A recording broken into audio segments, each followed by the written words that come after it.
Hello! Welcome to my channel learn English with madam.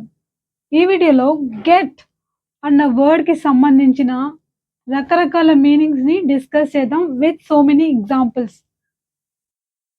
జనరల్‌గా get అంటే మనకు తెలిసిన సాధారణ అర్థం ఏంటంటే పొందడం అని. అంటే టు ఆబ్‌టైన్ అని. కానీ అంతకు మించి చాలా అర్థాలున్నాయి. అవేంటో చూద్దాం. Let's get started. సో, ఇప్పుడు గూడా మనం లెట్స్ గెట్ స్టార్టెడ్ అన్నాం. గెట్ స్టార్టెడ్ అంటే లెట్స్ గెట్ స్టార్టెడ్ అంటే మొదలు పెడదాం. లెట్స్ గెట్ గోయింగ్ అంటే లెట్స్ గెట్ గోయింగ్ అన్నా స్టార్ట్ చేద్దాం, మొదలు పెడదాం, లేకపోతే బయలుదేరదాం. ఒక ప్లేస్ నుంచి ఇంకొక ప్లేస్‌కి వెళ్ళడం అని కూడా కావచ్చు.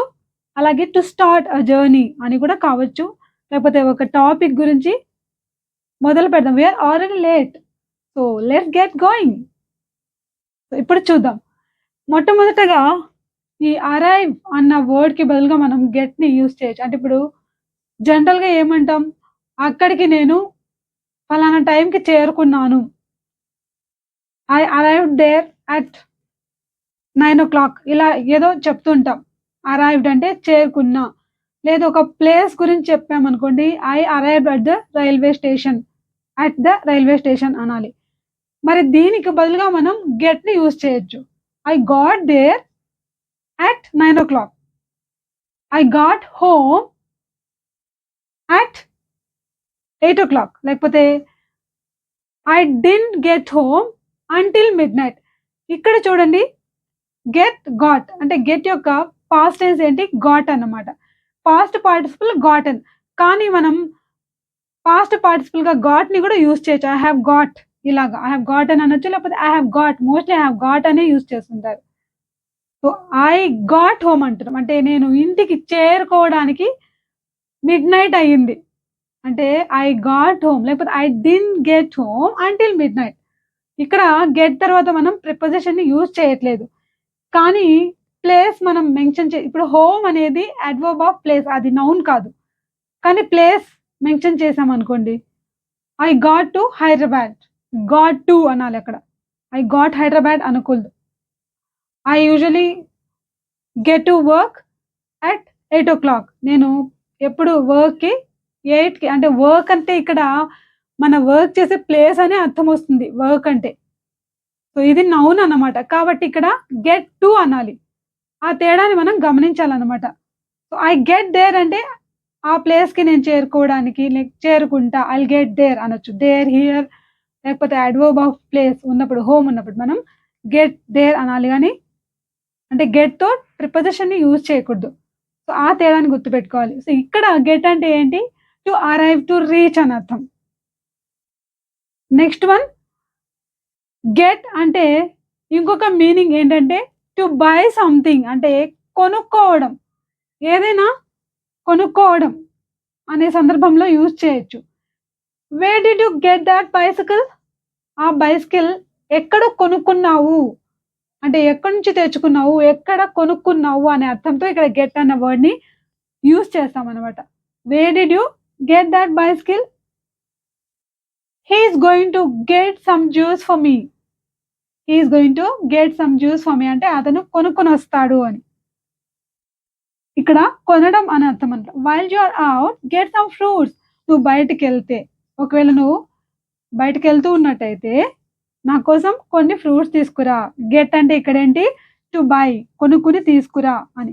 He has just got himself a new car. అతను సొంతంగా అతనే కార్ కొనుక్కున్నాడు అని చెప్పడానికి హి హాస్ జస్ట్ గాట్ ఇక్కడ హిస్ అనేది మనం హి అపాస్ట్రఫీ ఎస్ అంటే ఇక్కడ ఏంటంటే హి హాస్ అని. సో, హి హాస్ తర్వాత మనం గాట్‌ని యూజ్ చేయాలి. అంటే గాటెన్‌ని కూడా యూజ్ చేయొచ్చు కానీ గాట్‌నే మోస్ట్‌లీ యూజ్ చేస్తుంటారు. హి హాస్ గాట్ లేకపోతే he has just got himself a new car. I usually get pizza from McDonald's. నేను జనరల్‌గా ఎక్కడ కొంటాను పిజ్జా అంటే మెక్‌డొనాల్డ్స్‌లో. ఇలా మనం గెట్ అన్న వర్డ్‌ని కొనుక్కోవడం అని చెప్పే సందర్భంలో కూడా యూజ్ చేయొచ్చనమాట. అలాగే తీసుకురావడం అని చెప్పే సందర్భంలో కూడా గెట్‌ని యూజ్ చేయొచ్చు. అదెలా? Go upstairs and get my mobile. Upstairs అంటే పైకెళ్ళి మిద్దె పైకెళ్ళి పైకెళ్ళడం, కిందికి రావడం. డౌన్ స్టైర్స్ అంటే కిందికి రావడం. So, go upstairs. Go to upstairs కాదు. Go upstairs and get my mobile. నా మొబైల్‌ని తీసుకురా. బ్రింగ్ అంటే బ్రింగ్ ఇట్ అని ఇక్కడ. అలాగే I went back to the shop to buy some more chocolates. అంటే ఇక్కడ బైకి బదులుగా ఏం పెట్టొచ్చు, టు గెట్ అని చెప్పొచ్చు.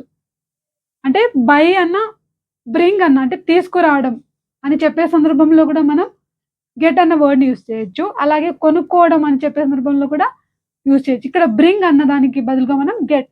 So I went back to the shop to get some more chocolates. ఇంకా కొన్ని చాక్లెట్స్ తేవడానికి, తేవడం అంటే కొనుక్కొని తేవడం, లేకపోతే మామూలుగా తీసుకురావడం అని చెప్పే మీనింగ్లో కూడా మనం వాడతాం అనమాట. So next one, I will go and get the kids from school. So పిల్లల్ని తీసుకొస్తా అంటే ఇక్కడ I will bring them from school అని. ఐ విల్ బ్రింగ్ తీసుకొస్తాను అని. I will go and get the kids from school అంటే ఇక్కడ get అంటే బ్రింగ్, టు బ్రింగ్ తీసుకురావడం. Wait, I will get you a chair. Wait, నీకోసం నేను చైర్ తీసుకొస్తా అని చెప్పడానికి I will get you a chair అంటే I will bring you a chair అని అర్థం. సో నెక్స్ట్, ఈ గెట్ అన్న వర్డ్ని ఇంకో రకంగా ఎలా యూజ్ చేయొచ్చు, టు రిసీవ్ అంటే స్వీకరించడం. ఎగ్జాంపుల్స్ చూస్తే, what did you get for Christmas అంటే క్రిస్మస్ సందర్భంగా వాట్ డిడ్ యూ గెట్ అంటే ఏం గిఫ్ట్స్ వచ్చాయి నీకు, ఏం గిఫ్ట్స్ నువ్వు స్వీకరించావు, రిసీవ్ చేసుకున్నావు అంటే నీకు ఏం గిఫ్ట్స్ వచ్చాయి అని చెప్పడానికి మనం what did you get for Christmas, I got many gifts for my birthday. So నా బర్త్డేకి చాలా గిఫ్ట్స్ వచ్చాయి అని అంటే స్వీకరించాను అని చెప్పే సందర్భంలో మనం ఇక్కడ ఐ గాట్ అంటున్నాం అనమాట. So I got a message from him, అతని నుంచి నేను మెసేజ్ స్వీకరించాను అంటే ఐ రిసీవ్డ్ అ మెసేజ్. అంటే ఇక్కడ ఐ గాట్ ఎ మెసేజ్ అంటే ఐ రిసీవ్డ్ అ మెసేజ్ అని అర్థం. నెక్స్ట్ వన్, పొందడం అంటే టు ఆబ్టైన్ సంథింగ్ అంటే హెల్ప్ అడగడం ద్వారా కానీ, రిక్వెస్ట్ చేయడం ద్వారా కానీ మనం, లేకపోతే ఏదైనా ఒక వస్తువుని కానీ పొందడం అన్నమాట. అది సలహా కావచ్చు, ఒక వస్తువు కావచ్చు, ఏదైనా కావచ్చు. To obtain something by asking or by requesting. So get అంటే టు ఆబ్టైన్ అంటే పొందడం. We need to get help quickly, మనం తొందరగా సహాయాన్ని పొందాలి. ఇక్కడ గెట్ అంటే అడిగి సహాయం తీసుకోవాలి అని చెప్పే సందర్భంలో we need to get help quickly.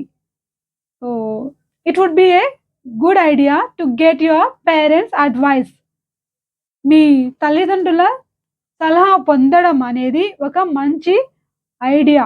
So please get your parents advice before you do something. మనం ఏదైనా ఒక పని చేసేటప్పుడు గెట్ యువర్ పేరెంట్స్ అడ్వైస్ అంటే పొందండి సలహా అని, అడిగి సలహాని తీసుకోండి అని చెప్పచ్చు అనమాట. టు గెట్ ని ఎప్పుడు యూజ్ చేస్తామంటే ఏదైనా ఒక పనిని చక్కబెట్టడం, అలాగే పూర్తి చేసేయడం అని చెప్పే సందర్భంలో కూడా యూజ్ చేయొచ్చు. అది ఎలాగో చూద్దాం. I need to get the washing machine fixed. ఈ స్ట్రక్చర్ కొంచెం డిఫరెంట్గా ఉంటుంది అనమాట. సో ఐ నీడ్ టు అంటే ఐ గెట్ తర్వాత ఆబ్జెక్ట్ని మనం యూజ్ చేస్తాం. Get the washing machine fixed. So get the stove fixed. Fixed అంటే ఏంటి అంటే వాడుకోవడానికి సిద్ధంగా చేయడం. అంటే అది ఏదైనా ప్రాబ్లం ఉందనుకోండి, దాన్ని బాగు చేసి వాడుకోవడానికి గెట్ ఇట్ ఫిక్స్డ్ అంటాం. గెట్ ఇట్ ఫిక్స్డ్ అంటే దాన్ని బాగు చూసి వాడుకోవడానికి సిద్ధంగా రెడీ చెయ్యి అని. Please get it fixed, please get the washing machine fixed. అలాగే we must get the work finished on time. So ఇక్కడ గెట్ తర్వాత ద వర్క్ లేకపోతే ఏదైనా ఆబ్జెక్ట్ కావచ్చు. We must get the work finished on time. So get తర్వాత object, తర్వాత V3 ఫామ్ని use చేస్తాం. ఇది ఒక రకమైన స్ట్రక్చర్. దీని గురించి మనం మరో వీడియోలో వివరంగా తెలుసుకుందాం. So we must get this work finished on time. ఈ పనిని మనం సమయానికి పూర్తి చేయాలి. గెట్ దిస్ వర్క్ ఫినిష్డ్ ఇలా అనమాట. ఇంకా మనం గెట్ అన్న వర్డ్ని అర్థం అవ్వడం అని చెప్పే సందర్భంలో కూడా యూజ్ చేయొచ్చు. She didn't get my joke. She didn't get my joke అంటే ఆమెకు నా జోక్ అర్థం కాలేదు. ఐ డోంట్ గెట్ ఇట్ అంటే నాకు అర్థం కాలేదు. అంటే గెట్ అన్న వర్డ్ని అండర్స్టాండ్, టు అండర్స్టాండ్ అని చెప్పే దానికి బదులుగా కూడా మనం గెట్ని యూజ్ చేయొచ్చు అనమాట. గెట్తో మనం చాలా ఫ్రేజల్ వర్బ్స్ని డిస్కస్ చేసుకున్నాం వీడియో నెంబర్ 58. అది చాలా యూస్ఫుల్గా ఉంటుంది. సో దానిలో భాగంగా ఏదైనా చెడు అలవాట్లను వదిలేయడం, లేకపోతే తరిమి కొట్టడం అని చెప్పే సందర్భంలో మనం గెట్ రిడ్ ఆఫ్ అన్న ఫ్రేజల్ వర్బ్‌ని యూజ్ చేయొచ్చు. ఎగ్జాంపుల్‌కి మీకొక క్వెషన్ ఇస్తాను. మీ ఇంగ్లీష్ నేర్చుకోవాలంటే మీరు లేజీనెస్‌ని దూరంగా తరిమేయాలి. అని చెప్పడానికి ఈ ఫ్రేజల్ వర్బ్‌ని యూజ్ చేసి టు గెట్ రిడ్ ఆఫ్ అన్న ఫ్రేజల్ వర్బ్‌ని యూజ్ చేసి కామెంట్ బాక్స్‌లో ఆన్సర్‌ని తెలియచేయండి. సో, అలాగే ఫ్రేజల్ వర్బ్స్ గురించి ఇంకా తెలుసుకోవాలంటే గెట్‌కు సంబంధించి వీడియో నంబర్ 58లో ఉంది. Please go and watch it. So, ఇప్పుడు గెట్ అంటే ఇంకొక అర్థాన్ని చూద్దాం. గెట్ అంటే ఎంత లాభం వచ్చింది? ఎంత డబ్బు వచ్చింది నీకు? ఎంతొచ్చింది? అని చెప్తుంటాం. అలా చెప్పేటప్పుడు గూడా యూజ్ చేయొచ్చనమాట. ఎలా? He got 4 lakhs for selling his car. Car అమ్మినందుకు గాను అతనికి ఎంతొచ్చింది? హి గాట్ అంటే అతనికి లాభం వచ్చింది, డబ్బులొచ్చినాయి అని చెప్పడానికి గాట్ అంటున్నాం. So, did you get a good price for it? మనం ఏదైనా అమ్మినప్పుడు దానికి నీకు మంచి ధర లభించిందా? అంటే డబ్బులు వచ్చాయా? సరైన ధర లభించిందా? గుడ్ ప్రైస్ అంటే మంచి రేటే వచ్చిందా? అని చెప్పడానికి did you get a good price for it? ఇలా చెప్పొచ్చనమాట. ఇంకా ఈ గెట్ అన్న వర్డ్‌ని డిఫరెంట్ ఎక్స్‌ప్రెషన్స్‌కి ఎలా యూజ్ చేయొచ్చు. You are getting on my nerves అంటే నువ్వు నాకు కోపాన్ని తెప్పిస్తున్నావు. He is getting on my nerves. అతను నన్ను విసిగిస్తున్నాడు, కోపం తెప్పిస్తున్నాడు అని చెప్పడానికి ఈ ఎక్స్‌ప్రెషన్‌ని యూజ్ చేయొచ్చు. You are getting on my nerves. Stop making that noise. You are getting on my nerves. ఆ శబ్దం చేయడం ఆపేయి. నువ్వు నాకు కోపం తెప్పిస్తున్నావు అని చెప్పే సందర్భంలో యూజ్ చేయొచ్చు. అలాగే ఐ గాట గో అని మనం అమెరికన్ ఇంగ్లీష్‌లో వింటూ ఉంటాం. ఇక్కడ గాట అంటే ఏంటి? ఐ హావ్ గాట్ టు అని వాళ్ళు కుదించి చెప్తారనమాట. ఐ హావ్ గాట్ టుకి బదులు అంటే నేను వెళ్ళాలి. I have to go. I have got to go అని చెప్పడానికి వీళ్ళు గాట అంటారు. సో, ఇలా కూడా మనం గెట్ అన్న వర్డ్‌ని యూజ్ చేయొచ్చనమాట. గెట్ అన్న వర్డ్‌ని టు బికమ్ అన్న వర్డ్‌కి బదులుగా కూడా యూజ్ చేయొచ్చు. అంటే ఒక యాడ్జెక్టివ్‌తో ఎగ్జాంపుల్స్ ద్వారా చూద్దాం. డోంట్ గెట్ అప్‌సెట్ అంటే ఏంటి? అప్‌సెట్ అవ్వద్దు అంటే ఇక్కడ గెట్ అంటే టు బికమ్, డోంట్ బికమ్ అని చెప్పే సందర్భంలో గెట్‌ని యూజ్ చేస్తున్నాం. అంటే అప్‌సెట్ అవ్వద్దు, అప్‌సెట్ కావద్దు అని చెప్పడానికి don't get upset. So, she got bored ఇక్కడ బోర్డ్ అనేది సో, ఈడీ ఉంది కదా అని మనం అది వర్బ్ అనుకోకూడదు. అది కూడా ఒక యాడ్జెక్టివ్ అన్నమాట. సో, షీ గాట్ బోర్డ్ ఆమెకు బోర్ కొట్టింది. అంటే ఇక్కడ గాట్ అనేది బికమ్ అంటే బికేమ్‌కి బదులుగా యూజ్ చేస్తున్నాం అన్నమాట. హి ఈస్ గెట్టింగ్ ఓల్డర్ అంటే హి ఈస్ బికమింగ్ ఓల్డర్ అతనికి వయసు పెరుగుతూ ఉంది అని చెప్పేటప్పుడు హి ఈస్ గెట్టింగ్ అంటాం. బికమింగ్‌కి బదులుగా గెట్టింగ్ అంటున్నాం అన్నమాట. So, next sometimes she gets me so angry ఆమె నాకు కోపాన్ని తెప్పిస్తుంది అని చెప్పడానికి ఇక్కడ గెట్‌ని యూజ్ చేస్తున్నాం. గెట్ అన్న వర్డ్‌ని ఇంకో రకంగా కూడా యూజ్ చేయొచ్చు మనం. ఎగ్జాంపుల్ తీసుకుంటే ఐ హావ్ గాట్ 2 కార్స్ అంటే నాకు 2 కార్స్ వచ్చాయని కాదు. ఇక్కడ అర్థం ఏంటంటే ఐ హావ్ అని అర్థం. నా దగ్గర 2 కార్లున్నాయి అని చెప్పడానికి I have got 2 cars. I have got 2 bungalows. I have got many bikes. అంటే ఐ హావ్ ఈ వస్తువులన్నీ నా దగ్గర ఉన్నాయి అని చెప్పడానికి ఐ హావ్ అనకుండా ఐవ్ అంటున్నాం. ఐ అపాస్ట్రఫీ వి అంటే హావ్‌కి షార్ట్ ఫార్మ్‌గా మనం ఈ విని యూజ్ చేస్తున్నాం. I've got 2 cars. I've got many bikes అంటే ఇక్కడ ఐ హావ్ 2 కార్స్ అని అర్థం. సో, ఇలా కూడా మనం గెట్ అన్న వర్డ్‌ని యూజ్ చేయొచ్చు. అలాగే ఏదైనా ఒక ఫీలింగ్ గురించి చెప్పడానికి కూడా యూజ్ చేయొచ్చు. I've got a lot of pleasure అంటే నాకు ఎంతో ఆనందం కలిగింది అని చెప్పే సందర్భంలో I've got a lot of pleasure అనొచ్చు. You might get food poisoning if you eat road side food తింటే you may get food poisoning. You may get లేకపోతే you might get food poisoning అంటే గెట్ అంటే రావచ్చు నీకు అని. Might get అవకాశం ఉంది. ఇక్కడ ఒక ఫీలింగ్ గురించి చెప్పడానికి కూడా మనం గెట్‌ని యూజ్ చేస్తున్నాం. అడ్జెక్టివ్‌తో ఎలా యూజ్ చేయాలో కూడా మనం డిస్కస్ చేసుకొని ఉన్నాం.